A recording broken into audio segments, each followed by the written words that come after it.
Hello, and welcome to the Dr. Money Matters podcast, the show where we discuss important financial topics never covered in med school. I'm your host, Dr. Tarang Patel. Okay, welcome back to part two of the Dr. Money Matters podcast with Ike Devji. In this part, we talk about some of the issues that the shootings, mass shootings have brought up in terms of legal protection and things that you should consider for your medical office. We also talk about a situation that Physician on Fire had regarding being held or being sued because his hospital went bankrupt and he was part of the medical board.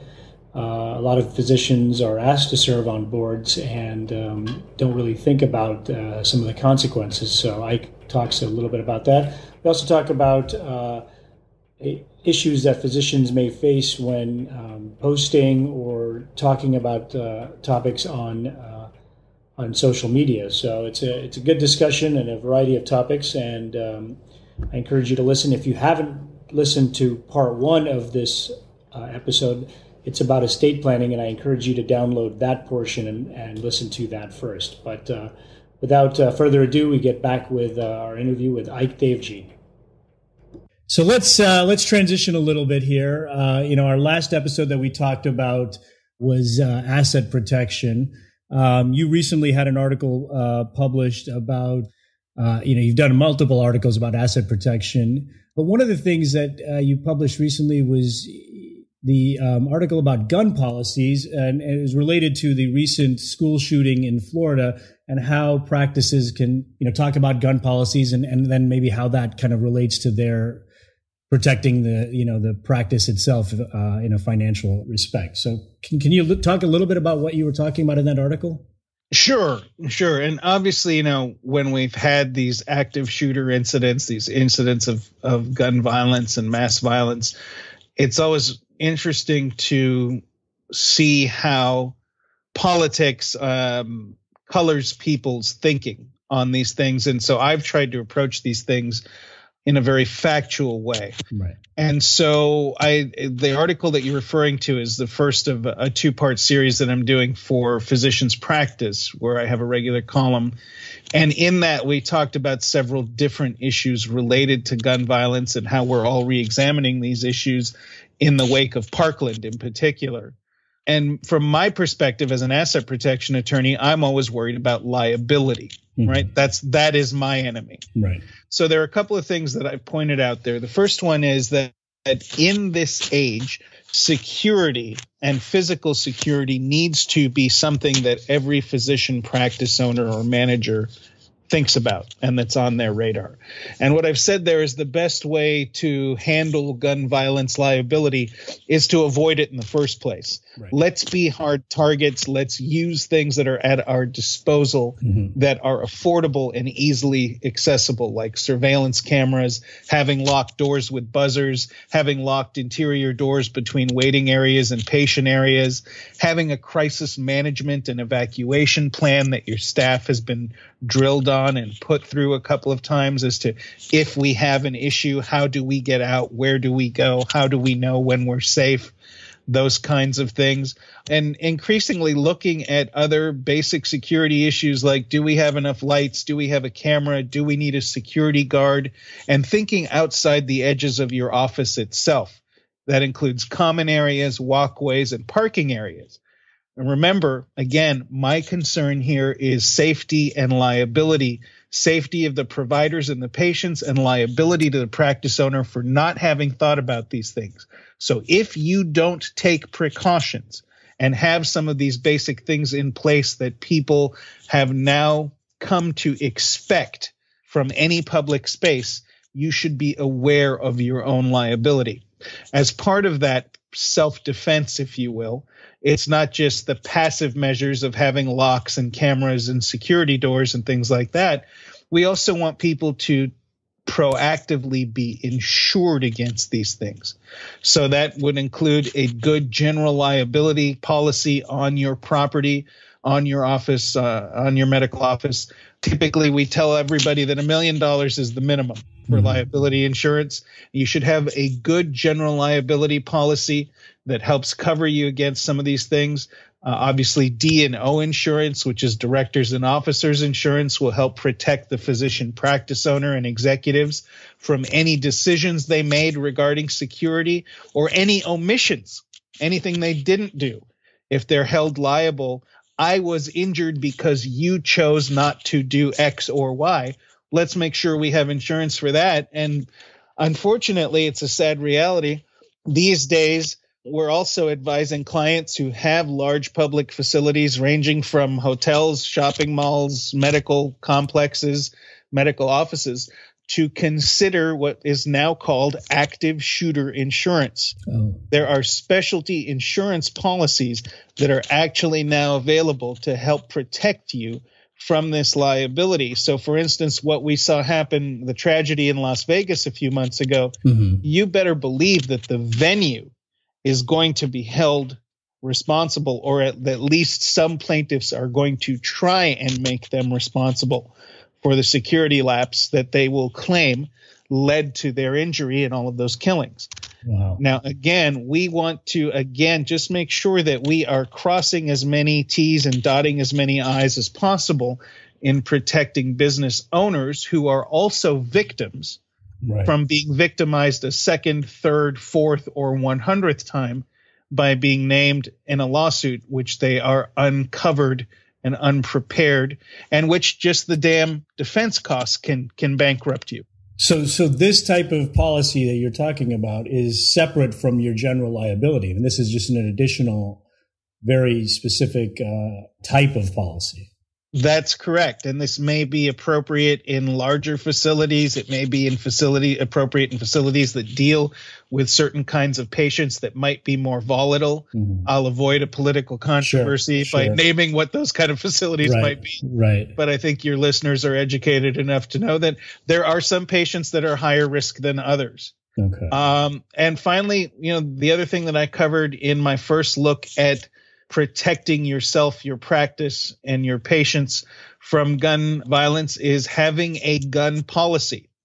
And again, I don't want our discussion to be a debate on the Second Amendment. I'm certainly a supporter and have my own opinions on that. But if you want your medical practice to be a gun-free zone, and that's the owner's choice, there are legal ways in which you need to do that.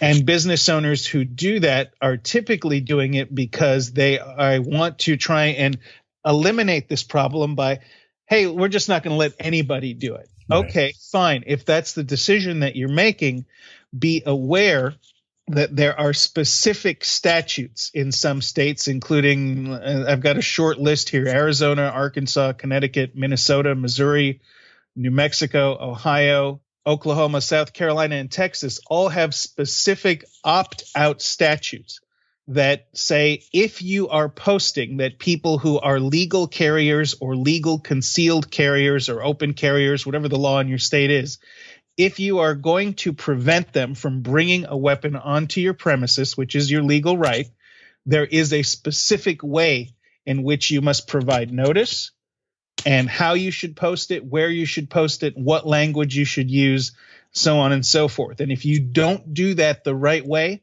your policy can be unenforceable and can actually create liability. And in fact, some politicians on the right in the most gun-friendly places in the country are actually arguing that any business owner that prevents people who are legally carrying from bringing weapons into their business facility has a corresponding legal duty to actually secure the premises, and that the business owner should be liable for any injury they sustain if there's an act of violence where they can't defend themselves. Oh, wow. Okay. Yeah. Lots of issues related to this, gun violence and things like that. But, I don't want to get too far into the weeds on that one specific issue. I wanted to talk about another case. One of my recent podcast guests and a fellow financial blogger, Physician on Fire, he had a case a while back where he was a member of a hospital board, and he was sued as a member of the board. And it's one of those things that, as he described in his story, that he was, he just kind of had done serving on a hospital board as kind of his, as a civic duty per se for, physicians to kind of just serve on, especially I think this was a small hospital. And so he never even thought about facing, personal liability for doing what was essentially pro bono work for the hospital board.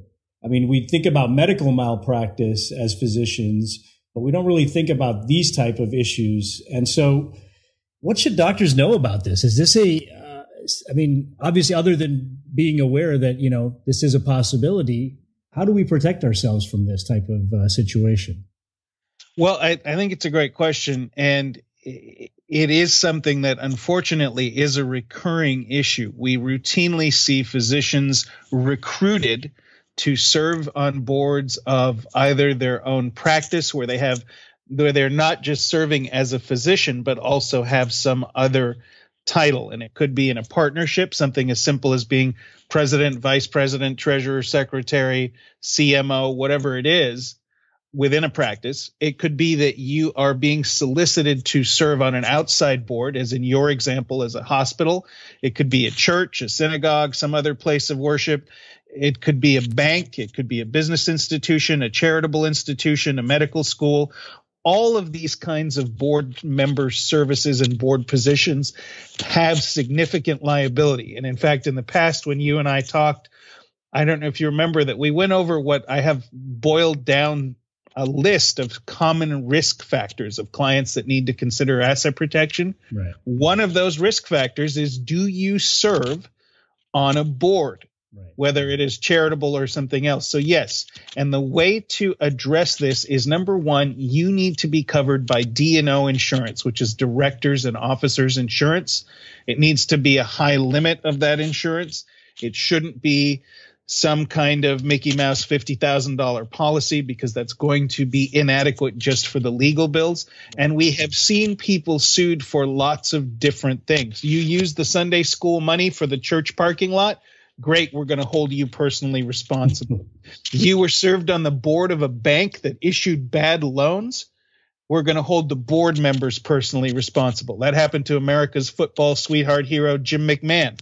Jim served on the board of a bank. Why do we put retired football players on bank boards? Is it because of their financial genius? No, it's because they're high profile, and it's because middle-aged guys get excited about getting to sit next to them at lunch.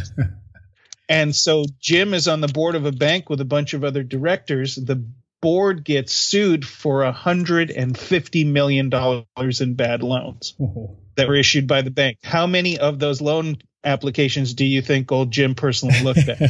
Right. Zero. Right. Exactly. So it is important that you are covered by D&O insurance, whether it's for an internal service or external service. It covers you from acts and omissions, things you did, things you failed to do. I also ask my clients to get a copy of the in-force policy. Don't just take it for granted. If you say, do we have D&O insurance that covers my service on this board? Yes, great. Can I have a copy of the policy? Don't take their word for it. You wouldn't believe how many times we find that has actually expired or lapsed or was never in place or was inadequate in dollar amount. I also ask any of my clients that serve on boards to get a copy of the board's indemnity policy, which will tell them in writing what we will do to protect you if you come into harm's way as a result of your service, whether it is paid or unpaid. It doesn't matter. Right, right. And finally, beyond that, if you have assets at risk that are exposed and have some significant wealth, that should be separately protected as well. So it's 3 steps. It's get the insurance, get a copy of the policy, and be a hard target beyond that. And this is a big problem for doctors. Doctors bring prestige. So MDs are routinely solicited to serve on boards that are outside their area of expertise because there is a certain amount of respect and prestige that comes with having doctors on your board. Right, right. That's great information there, because I think, a lot of times we are caught up. Oh, it's you get the it's personally you feel like, oh, that was really, great that I was asked to serve on the board, and you feel the prestige of being on a board. But yeah, these are kind of the secondary questions that a lot of times we don't think about. So thank you for clarifying some of the things that we need to address beyond just the, yes, I'm going to serve on the board. Okay, question that I had from one of the people in my Dr. Money Matters group was, can you purchase property directly into a trust? And I think instead of individual entities and then individual entities and then transferring it into the trust. And I think this we might have addressed a little bit about the flexibility of trust accounts before, but. Well, the answer to your question is it depends. Mm-hmm. So if we're talking about an office building that has commercial property liability, or a rental property that you don't live in, that you are buying as an investment, should your trust own that directly? The answer is no. It should be safety wrapped, typically in an LLC, and that LLC can be owned by the trust or another entity or by the individual or however it needs to be set up. If, on the other hand, it is a personal asset like a personal residence, sure. Many people do close on those kinds of assets in the name of the trust because they're not worried about being sued or suing themselves. Right. Although, again, we still demand that those clients have those properties highly insured, including an umbrella policy for $1 million or more. So, yes, you can, but again, you need to consult with qualified counsel that can help guide you through this, decision matrix as to what is the use of the property, what is the equity value in the property, how much risk is there, and should I hold it in a way where the liability is mine directly as it is through a revocable trust, or should it go through some other structure? Okay. Again, I think so many of these things, are beyond the scope of most of our physician colleagues. And one of the things that we tend to lose focus about is, we have a lot of discussions about investing and asset allocation and things like that. And a lot of that, there's a fair amount of debate about whether you should hire professionals or whether you should do it yourself. In this case, I think there's, in these legal aspects, I think there really shouldn't be much debate at all. You really need to hire qualified professionals to do this. At least that's my philosophy on it. And I think you've explained pretty well about why that would be the case. One last question I have, and this is a relatively new phenomenon, but a lot of physicians are starting blogs, podcasts like myself. And so, they're talking about topics to an audience rather than one-on-one counseling with a patient. What kind of liability, if they're talking about medical topics on social media, or if they're talking about, like I'm talking, different, financial topics, what kind of liability concerns are there for that? I think the liability concerns are significant, but I think where we're actually seeing the liability is different from what most of your listeners are going to think it actually is.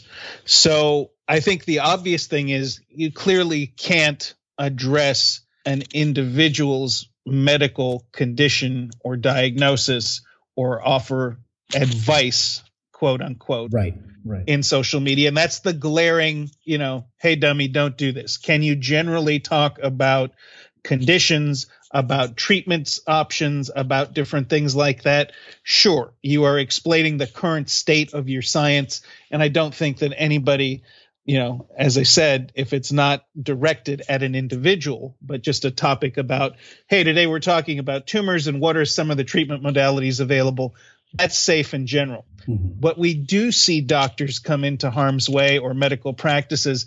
And for social media, we've seen it a number of different ways. And so, number one, we advise that you be very, very careful about photographs that you're sharing. And of course, every social media marketing person is going to tell you that all of your posts and all of your blogs and everything you do has to be photo and video heavy. Right. Anything involving a patient, patient privacy, patient records, You have to be careful of what's in the background. You have to be careful about what's on your desk. If you're getting a photo taken of yourself at your desk, we shouldn't be able to read the names on the files that are on your desk, for instance. These are things that I spot in physicians' social media posts that make me shudder all the time. Your social media posts should not include photos of patients with or without their consent. Even if the patient says, sure, it's okay, I'll take a smiling photo of myself in your dentist chair or in your surgical office before I get my Botox. You don't have a written release in most cases, and those people can always change their mind later and put you and your practice in harm's way. There have also been cases where we have seen where physicians are tweeting, Instagramming, text messaging, Facebooking during medical procedures. And I know you've seen some of these things where they have everybody in the operatory behind them smiling or working, and the guy's holding the camera up and panning back and forth on himself and smiling and pulling his mask down so you can see his face. If there is any kind of adverse patient result, you better believe that that's going to be in court showing that you were busy playing with your phone and not paying attention to the patient. And we've seen that in cases recently, in high-profile cases, including people like Joan Rivers and others who died while some of these different things were going on in the office. Wow. Yeah. So I think the glaring one is obviously don't give medical advice. Right. The second one is don't do things that create HIPAA exposures, that create privacy exposures for both patients and staff.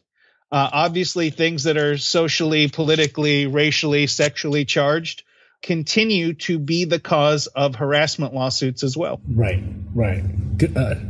Ike, this was great. I mean, you packed in, again, a tremendous amount of information, and I think we could continue, discussing stuff for hours, but I kind of want to stop there. I think it's a good stopping point.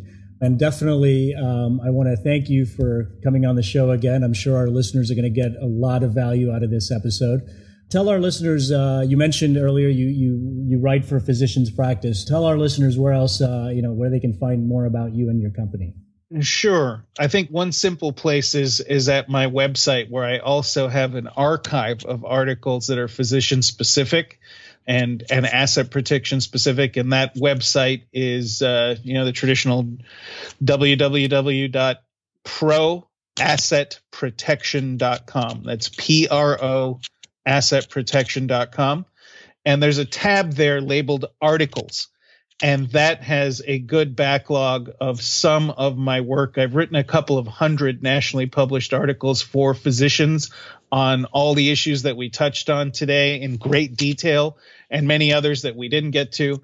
A big archive of that is on physicianspractice.com, where if you just search for my name, sometimes my clients tell me that they find articles that they had read from me in the past by just Googling Devji physicians, and that pulls up a couple of hundred articles. Yeah, and we'll link to those on our show notes as well. So great. Well, thank you once again. Great information, and I'm sure our physicians will have additional questions. So I'd love to have you back on in the future. I look forward to it. Thanks for sharing some time with me today. Okay, I want to thank you for listening to another episode of the Dr. Money Matters podcast. I want to thank Ike Devji for being our guest today and giving us really good information about estate planning on part one, and then just answering a variety of different topics here on part two. You can find Ike and his website at www.proassetprotection.com, all spelled out, and I'll link to it on our show notes. Once again, thanks for listening, and continue to let your colleagues know about this podcast. And if you haven't already, please join our private Facebook group, and consider joining our email list on the drmoneymatters.com website. More episodes of this podcast, if you just started listening, are available on drmoneymatters.com or Apple Podcasts, Google Play, or Stitcher, wherever you get your podcasts. Please give us positive ratings as it continues to help us move up the iTunes charts. Podcast episodes are also on YouTube with audio only, or on Facebook audio only as well. And you can follow me on Twitter at drmoneymatters or on Instagram at Dr. Money Matters, all spelled out. Thanks, and another show will be coming soon.